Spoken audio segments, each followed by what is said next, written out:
G'day gamers, Ranger Tony here again, doing another Pathfinder Kingmaker video. Previously I've done a general video on the Magus class and its subtypes, and in particular focusing a little bit more on the Eldritch Archer. I'm going to do now a series of videos that talks about most of those different Magus types. So this one is a video purely on the Magus build. Got more experience with this class now. I can clear up a few of the misconceptions or the things that weren't clear from the previous video. There's still a lot of information in the previous video that is very relevant, so definitely go back there and have a look at it. But this one today is going to focus on the Magus build. Now, the Magus you can think of as a bit of a fantasy Jedi, but not quite. But you're definitely a character adept at spells and adept at combat. You're not as good as a fighter, and you're not as good as a wizard, but you combine elements of both.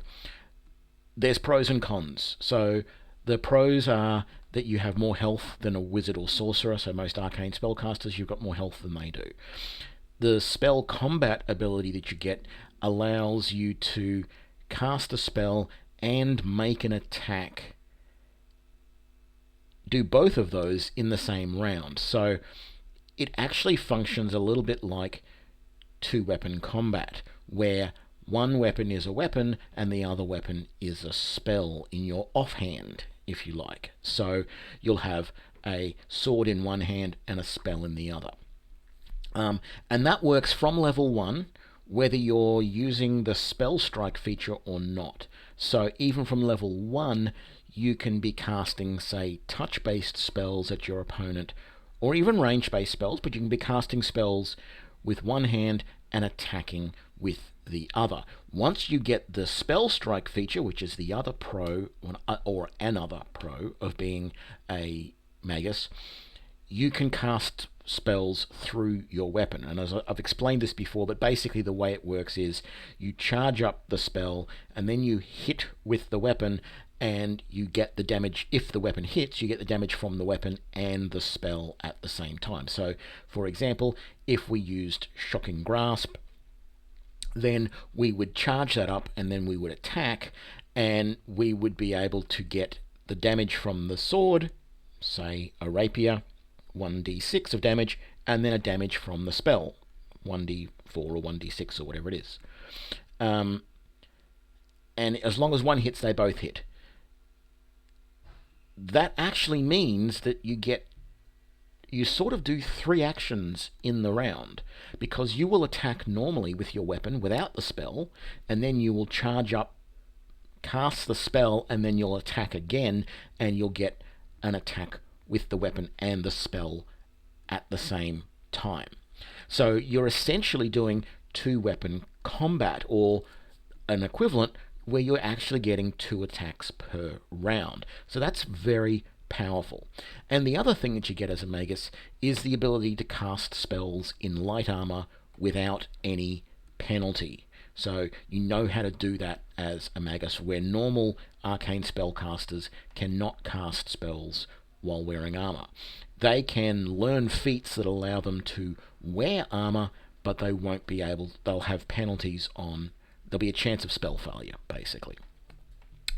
The cons, the disadvantages of being a Magus are that you have less spells and less spell levels available to you than a wizard or a sorcerer does. So wizards and sorcerers can go up to 9th level spells. You can only go up to 6th level spells, and the spell sets, the types of spells that you get are a little bit different in some cases. Also, when casting spells in melee combat, which you will be doing a lot because that is your bread and butter, you open yourself up to attacks of opportunity. So there is a possibility that your charging up your spell will result in you being hit. You have to be aware of that. Look for any feats that can overcome that, but that is a possible problem. And because you're a combination of fighter and wizard, you've actually got less health than a fighter and less feats than a fighter does, less abilities. So you're going to have to spend a little more time carefully choosing the feats that you do, and you can't expect to be always in the front line of combat, because you're not going to be as able to survive as a fighter normally does. I'm just going to pick any old portrait here. The default one is fine. We're not really worrying about the portrait. The race. Which race should you pick? Well, always a complicated question. Humans, the default race in a lot of ways. You get your +2 to any ability that you choose. That's a nice to have. Plus you get your bonus feat and your bonus skill at first level. Or you get bonus skills all the time, but you get a bonus feat at first level as well. That is a very powerful ability that makes it so that you can often get to feats that you want to get to faster, because you're not going to get feats at the same rate as a fighter, so you're only going to get them every few levels. So if you're planning to get to a particular feat, let's say you want improved critical, you're going to have to be careful how you take that. But if you take human, then you might be able to get to that a little bit quicker than some other classes, because of prerequisites and things like that. Other races, I mean. Elves. Elves do make good Maguses or Eldritch Archers, because they get bonuses to Dexterity and Intelligence, which are primarily your main attributes, but you do have this -2 to Constitution, which will hurt a little bit. But a lot of the other features that you got, Keen Sense and Elven Magic and their immunities, they're actually nice to have little features, but they don't do a huge amount. And the weapon familiarity doesn't matter to you, because you're playing a martial class anyway, so you can choose pretty much any weapon you want. Dwarves. Now I've done a fun little different Magus build video on a dwarf. They have no real bonuses in the stats that you're going to need, ideally Dex and Intelligence.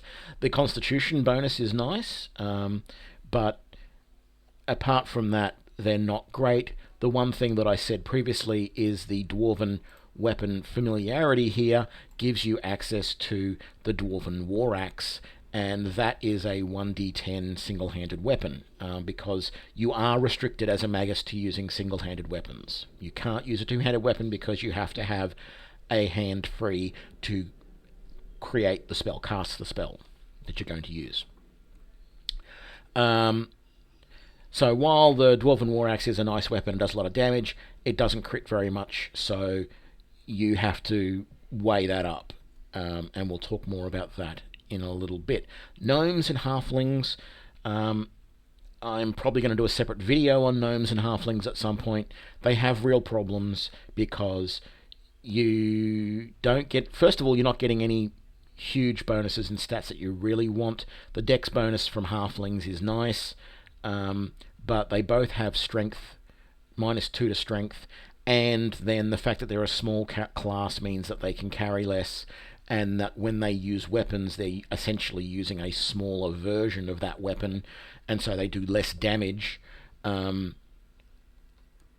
of that generally means that I only really like them for pure spellcasters, because their size doesn't affect the damage that the magic does. It only affects the damage that their weapons do.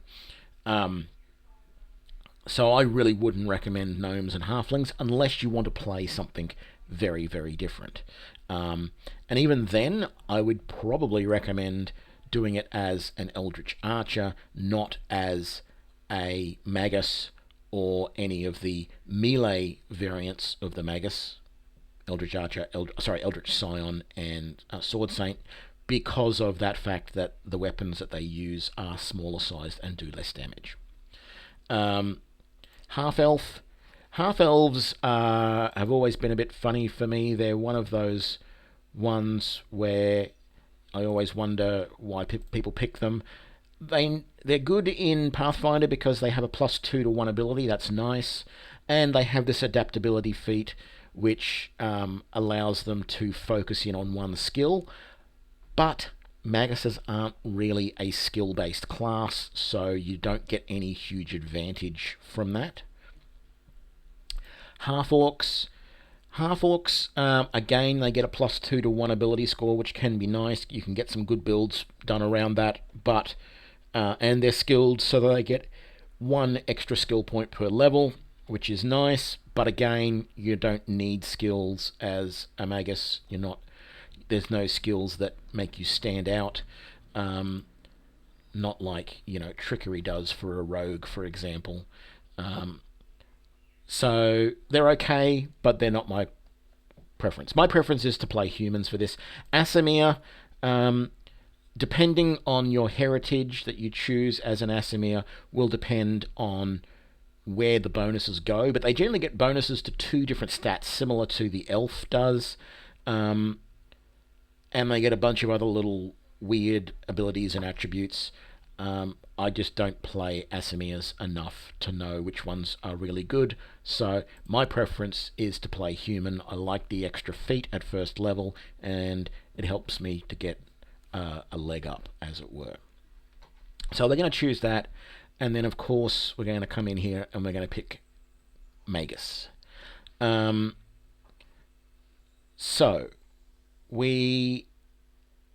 let's have a quick look at some of the interesting feats and skills that you get here. Arcane Pool. So this gives you a number of arcane points based on half your level, minimum of 1, plus your intelligence modifier. And those points can be used to do a number of things. So the very first thing it can be used to do is to enchant your weapon for 1 minute. Now remember, 1 minute is 10 rounds of combat. So don't be stingy with this. You can use this at the start of any battle, and it should last you through most battles, because I've yet to see many battles that last 10 rounds. If you think there's going to be a battle which is going to last more than 10 rounds, then whether you decide to use it straight away or wait a couple of rounds is up to you. But I always feel the more damage you can do straight up, the better it is. So pick this early, and you won't regret it. It's just go and click on it on your action bar and then forget about it. It'll do it all automatically, and it works great. Later on, you get different abilities that become part of that. We'll look at those in a minute. You've got, you can cast cantrips. You can, you got your Magus proficiencies, so you're proficient with simple weapons, martial weapons, and light armor, and you don't get a spell penalty when using light armor.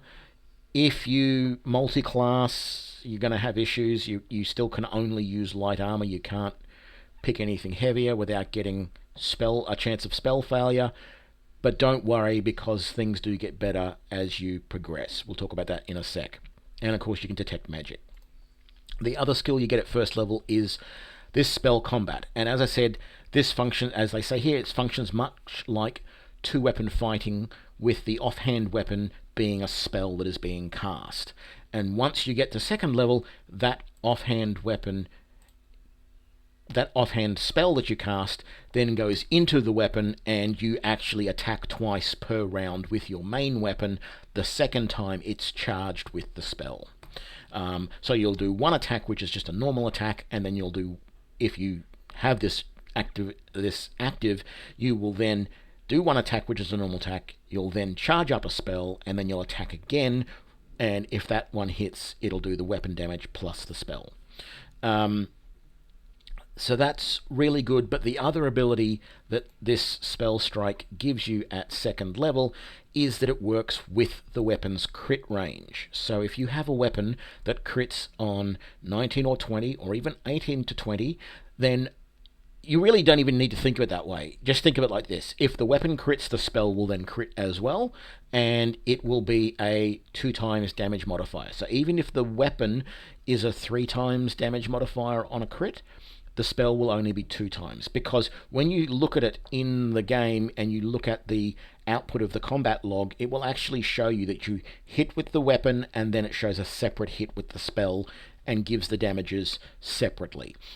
So that's the way it shows all of that. But that's really good. What it means is, ultimately, whether you're playing any of these Magus types, Magi, I think is the proper plural, although they have Maguses up here.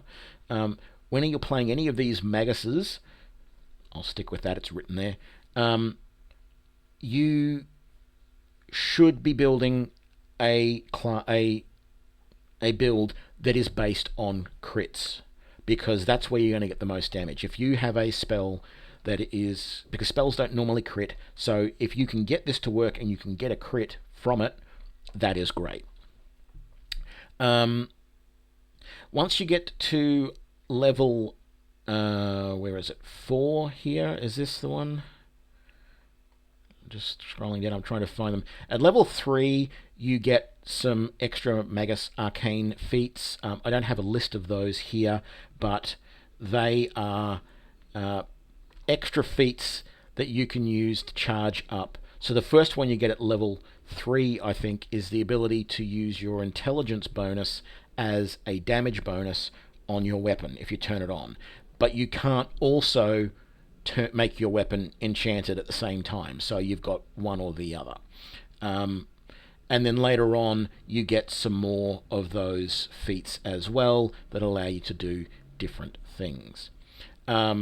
Here at level 4 we have spell recall. You can use one of your arcane pool points that you used for that enchantment. You can also use one of those to bring back a spell that you've already cast for the day, that you've already expended. You have to spend 1 point per spell level, but it's basically brings that spell back so you can use it again. Nice feature. I haven't really used it yet, but it is definitely a nice to have feature, allowing you to recast a spell that you already had. At levels, at levels 5, 11, and 17, okay, we're going to get bonus feats which you can pick from either combat or arcane feats. At level 7, we are going to get the access to medium armor without the normal arcane spell failure. So that is really useful. You still can't use heavy armor or a shield.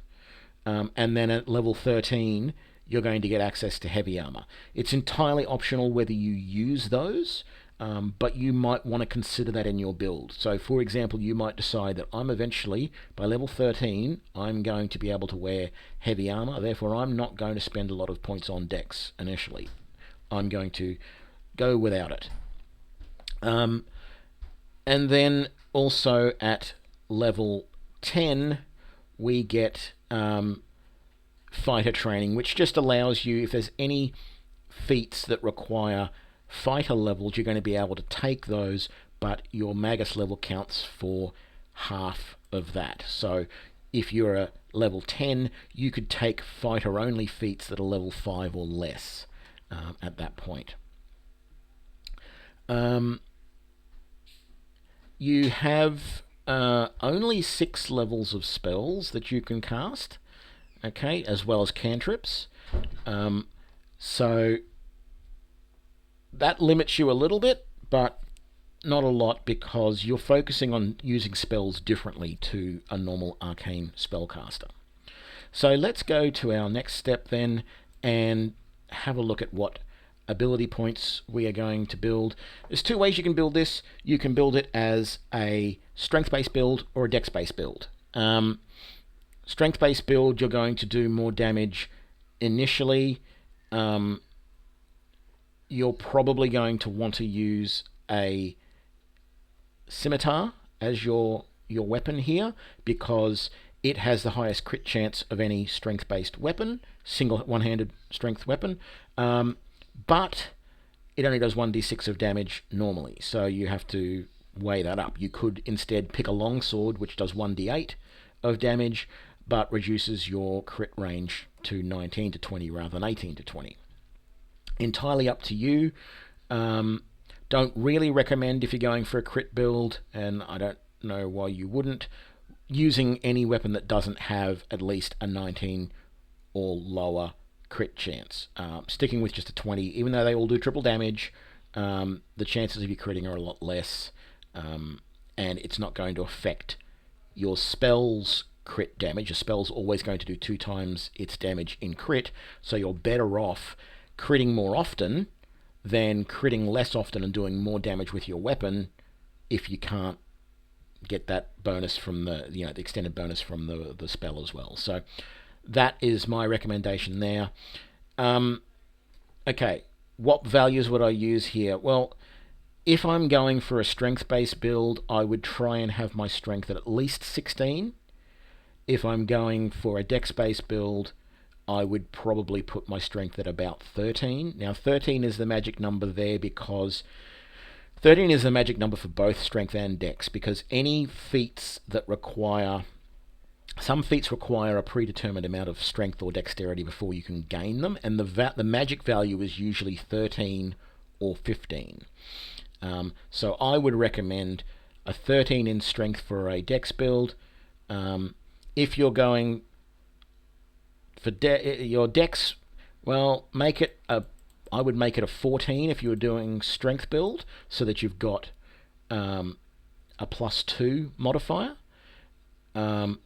Otherwise, I would go at least 16 or higher, depending on how many points you've got less. So I'm going to go to 16 for here. Constitution, I always recommend just a 12 in here to get you at least 1 point extra. Starts you off on 10 hit points. That's quite nice. Intelligence, they don't do a good job of explaining this, right? I think visually down here, it would be interesting to see that at 10, this would show only cantrips and nothing else being available. But what you're going to want here is a value of 16. You don't need more. You don't really need less. That's a good value, because you can only cast a spell if your intelligence is 10 plus the spell level. So you have to be 16 to be able to cast a level 6 spell. Now, you could drop this back to, say, 14, and then when you up ability points later on, I think starting at 4th level, you can add a point in, and then every 3 or 4 levels after that, you add another point in. You could later on level up to 16, because it takes a long time for you to actually... You could even maybe start at 13, because it takes a long time for you to even get to level 2 spells. But I personally would start at 16, and then you never have to worry about it anymore, and then you'll just increase your dex or your strength, whichever build you're going for, from there on. Wisdom, not really needed in this build unless you want to increase your save throws against will. And charisma, I would only increase that if you wanted to increase skills like persuasion. You could, if you wanted to, particularly if you're not going to use persuasion, you could drop as many points out of charisma as they will let you and then reallocate them up here. But I tend to not like doing that. That's min-maxing. A lot of people love it. I just don't like to give myself negatives in anything unless I can help it. So that would be my basic stats for a dex-based build, and then I would bump up my dex to 18 by adding my 2 extra points in dexterity. You'll see here now that it shows us that we can cast 2 spells as in level 1 as a Magus. So we're ready to go. It does sort of indicate then that we can get to that level, but it doesn't indicate what we're going to get to on these. If we went back to so as we drop back to 11 here, we lose 1 spell, and then as we go to 10, it should drop us back to 0. So that is probably the only indicator that we get that we actually do need values in intelligence. I have tested this. You definitely do. I was hoping that you might be able to cheat the system and build a 10 intelligence Magus, but it doesn't work. I think there needs to be a little bit more text in the game about that, explaining that, because otherwise it's trial and error. Allocating skills, that's really a very personal thing. I don't think there's much that you really need. You're going to, as you can see here, you're going to have advantages in mobility, trickery, stealth, and the knowledge ones because of your high dex and int, and you get a little bit of an advantage on athletics because of your strength. Personally, I find that knowledge world and law nature pop up quite a bit if you want to get those. Don't see persuasion being used a lot yet in the game. I've got through to the point where I have been made Baron, and it really wasn't used up till that point. The other thing that is really useful is trickery, which allows you to pick locks and fix traps. Depending on whether you keep Lindsay the Bard in your party, you may want to bump up that in your character as well. For now, I'm going to just pick these defaults so that we can move on. I didn't mean to click that one. I don't know why it did. So we'll move on to the next step. There we go. So abilities. I don't know whether it's just the Linux version of the game being busted, but Point Blank Shot for some reason is always listed as a recommended feat, and it really shouldn't be. So here's the way it works. If you're doing a strength-based build, I don't recommend taking Weapon Finesse. I think you're better off without it. If you're doing a dex-based build, take it. And then you've actually got two options, because once you take Weapon Finesse, you can actually weapon focus in, say, the Scimitar, and then later on you can get the Slashing Grace feat, which allows you to treat a slashing weapon like a piercing weapon and use your full dex bonus to damage for that weapon. But that's a bunch of extra feats that you have to get. You're basically having to get Weapon Finesse as well as Weapon Focus on Scimitar and Slashing Grace. Whereas if you're doing a strength-based build, you can just take Scimitar and you're going to do everything with your strength. So that's one advantage there.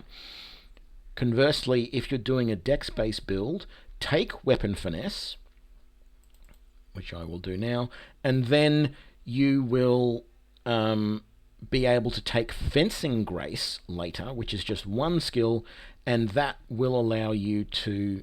Actually, I don't think you can take it yet, because I think you need to have at least, if we show the unavailable feats and scroll down to it, I'm pretty sure Fencing Grace requires you to already have Weapon Focus in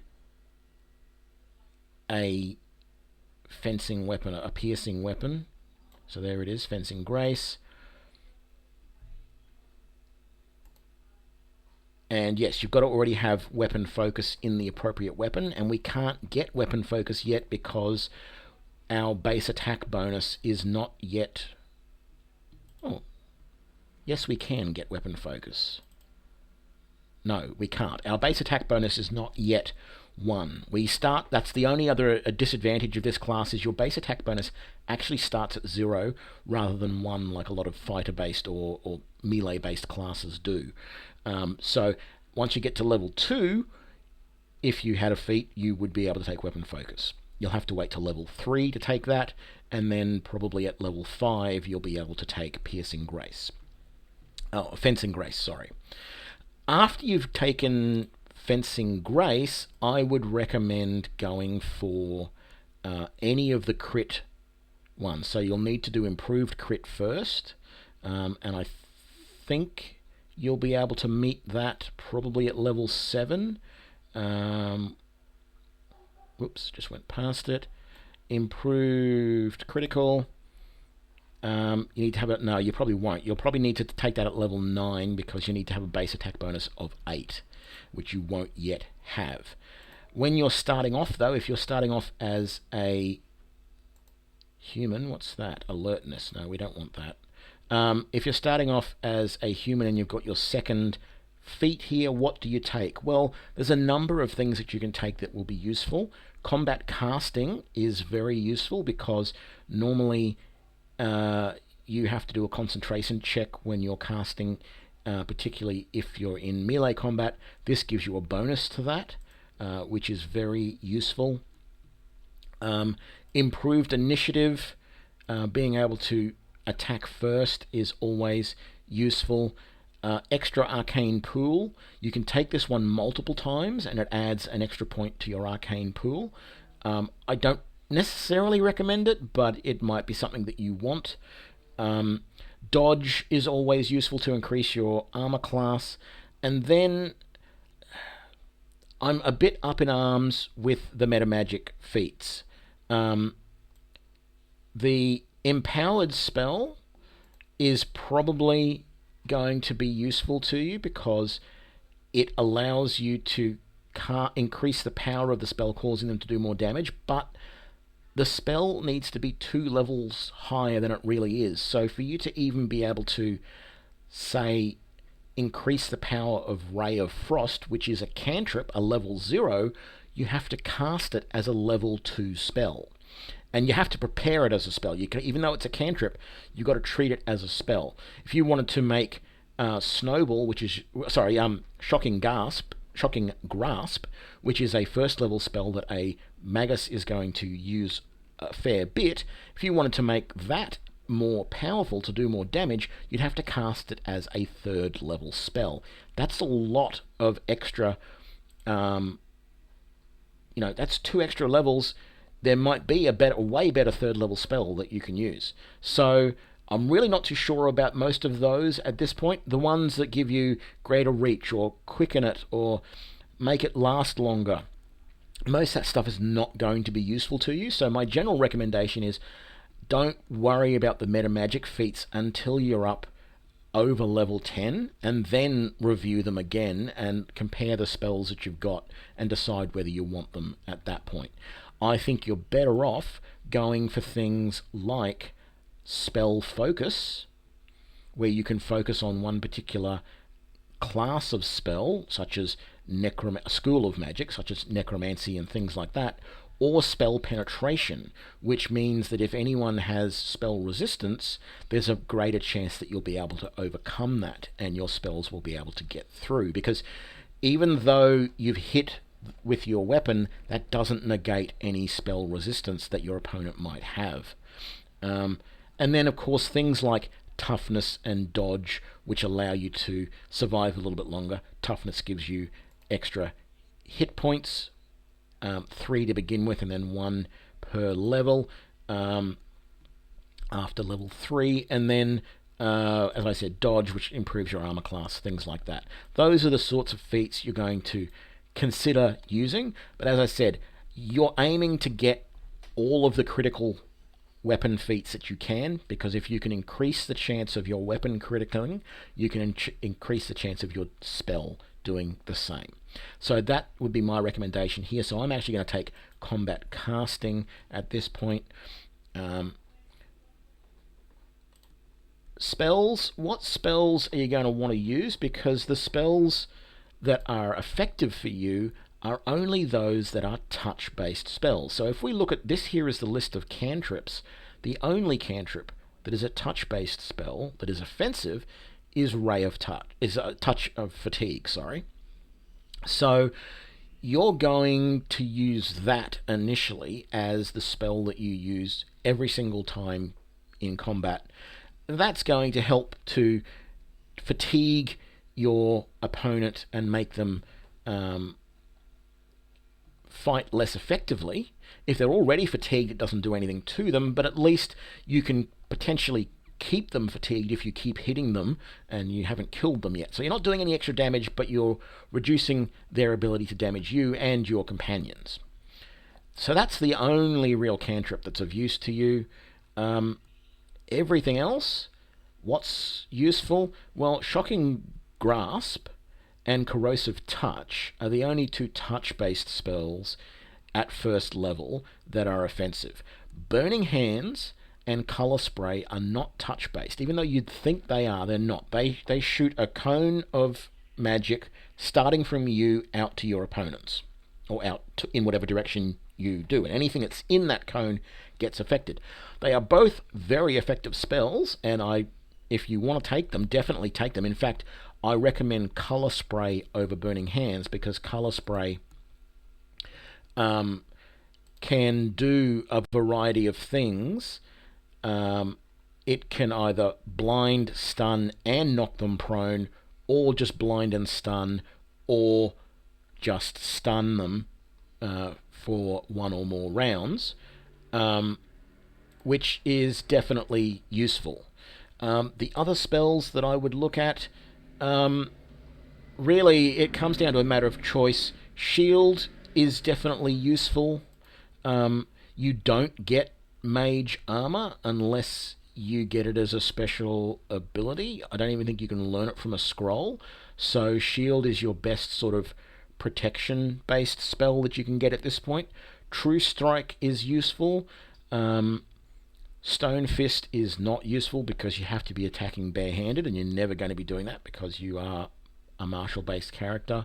Magic Missile I usually take as well because it's just a good all round backup spell that, getting that spell off nice and quick, always hits, doesn't do a lot of damage, but as you go up in levels there's more missiles that hit, so they do a little bit more damage. It's just a good combat opener to Magic Missile your opponents. And while shield blocks it, it's not that great. Once you get to second level, I've already got to second level once. There's only one spell that I found that was touch based there, and it was a snowball type one, so it was a touch of frost or something like that, I think it was called.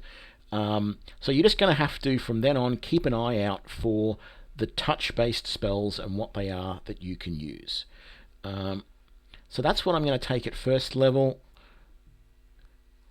None of this then really affects your character beyond that. So that's pretty much the end of this. I hope you enjoyed. I hope you got some useful information out of this. I hope it cleared up some of the stuff from my previous explanation video on this. If you've got any questions or comments, leave them in the video. If you've got ideas for other videos you would like to make, please let me know in comments. I'm always looking for other interesting things to research and provide information on. Remember to share and like this video, and I will see you on the next one, probably to do with the Eldritch Scion. Thanks a lot, guys. Bye.